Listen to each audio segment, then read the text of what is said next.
La crisis del coronavirus afectó a todas las economías del mundo de alguna manera, y Guatemala no fue excepción. El 13 de marzo del 2020 hubo un primer caso positivo de COVID-19 en Guatemala, y desde entonces el Estado ha estado tomando varias medidas de todo tipo para enfrentar esta crisis.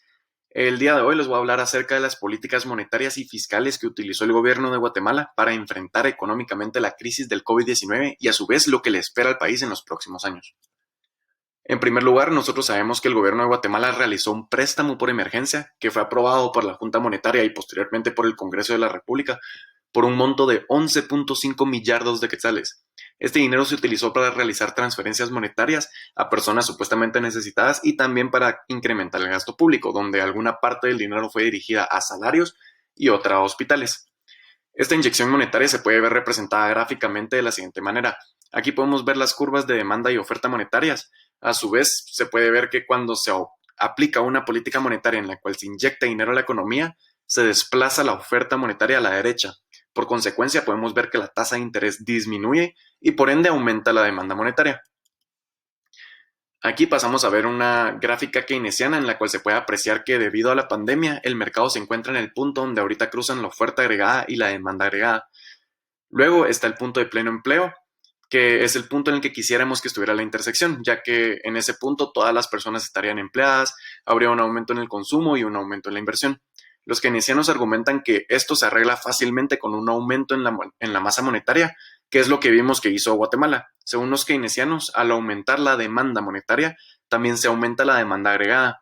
Esto se debe a que cuando se aumenta la demanda monetaria se puede aumentar el consumo, la inversión y el gasto público, que son factores que el gobierno de Guatemala intentó aumentar al realizar las transferencias monetarias, el incremento de salarios e invertir en hospitales. A su vez, estos factores que acabo de mencionar son unos que afectan la demanda agregada y por ende aumentar la demanda monetaria termina aumentando la demanda agregada. Ahora bien, si aumentamos la demanda agregada, esto nos permite llegar más cerca al punto de pleno empleo, que es la meta que les había mencionado. Los monetaristas también están de acuerdo con esto, pero la diferencia es que los keynesianos consideran que los precios son pegajosos, por lo que ellos se quedan imprimiendo dinero hasta aumentar la demanda monetaria y llevarla al punto de pleno empleo. Sin embargo, los monetaristas consideran que los precios sí son flexibles y a comparación de los keynesianos, ellos consideran que las personas sí son racionales y entenderán y aceptarán una reducción en su salario debido a la crisis. Esto haría que la demanda agregada esté más cerca al punto de pleno empleo y por ende no se necesita imprimir tanto billete como piensan los keynesianos para poder llegar al punto de pleno empleo.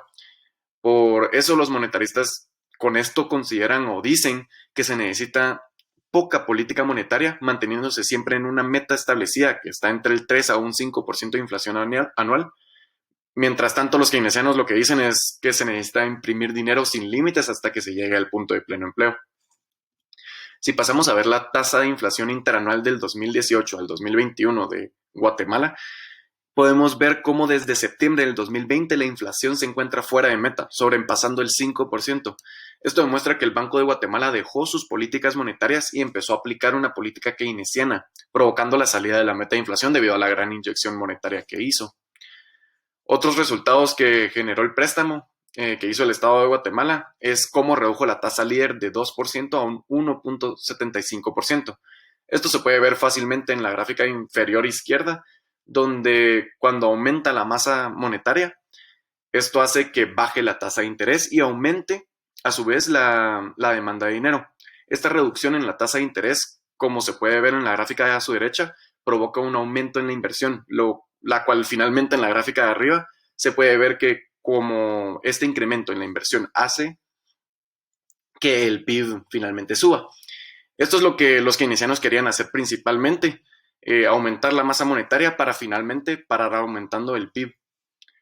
Lo último que tenemos es la reducción en la cantidad de operaciones de mercado abierto que se hizo para que hubiera mayor liquidez. Principalmente se aumentó la liquidez por el miedo que tenían los bancos de que ocurriera una corrida bancaria.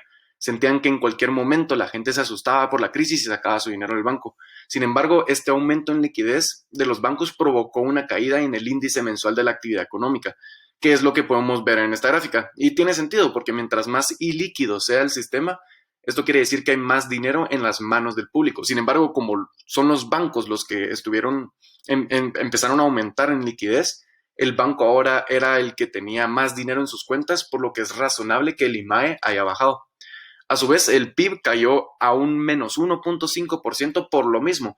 Si estás usando menos dinero, estás produciendo menos e invirtiendo menos y como consecuencia el PIB cae. Por lo tanto, aquí es donde finalmente podemos concluir que el modelo keynesiano que aplicó el Estado de Guatemala no funcionó, ya que hubo un incremento en la inflación que nos sacó de la meta interanual y a su vez, por más que el aumento en la masa monetaria debería de haber resultado en un aumento en el PIB, podemos ver que este cayó a un menos 1.5%. Y en los últimos meses el IMAE se logró recuperar, lo cual es lógico debido a que el país ya abrió y la gente ha regresado a trabajar y a consumir. Por último, les voy a hablar un poco acerca de qué se debe hacer en este segundo año de pandemia según el modelo de Garrison que ven en su pantalla para recuperar una senda de crecimiento sostenible. Primero hay que entender que los keynesianos piensan que emitir dinero mejora el consumo y la inversión, pero los austriacos dicen que no. Ellos dicen que todo esto es un proceso y que primero hay que aumentar la inversión para eventualmente en el largo plazo aumente también el consumo. En otras palabras, según los keynesianos, el consumo y la inversión tienen una relación inversa, en la cual si aumentas una, la otra va a disminuir en el corto plazo. Asimismo, esta elección entre consumir más o invertir más va a determinar la estructura productiva y el nivel de empleo del país. Cuando una sociedad decide consumir más, la productividad baja, ya que va a haber menos gente invirtiendo. Si hay menos gente invirtiendo, también va a bajar el nivel de empleo porque la gente solo se está dedicando a consumir y no a producir. En cambio, en una sociedad que invierte, van a pasar tres cosas principales. Primero, la inversión va a crear nuevos mercados, ya que al invertir en bienes de tercer orden se van a generar bienes de segundo orden y estos van a generar bienes de primer orden, lo que significa que básicamente se están generando nuevas opciones para consumir. Esto lo que hace es que aumenta la frontera de producción y hace a la sociedad más rica a un nivel real y no nominal. Nominal sería como lo hacen los keynesianos al imprimir dinero. Una vez se tiene una sociedad más rica de forma real y no nominal, ya se podría aumentar ambos el consumo y la inversión, pero esto solo sucede a largo plazo. En segundo lugar, incrementar la inversión y reducir el consumo genera un crecimiento en la curva de ahorros, donde la gente va a empezar a ahorrar más y por lo tanto hay una reducción en la tasa de interés.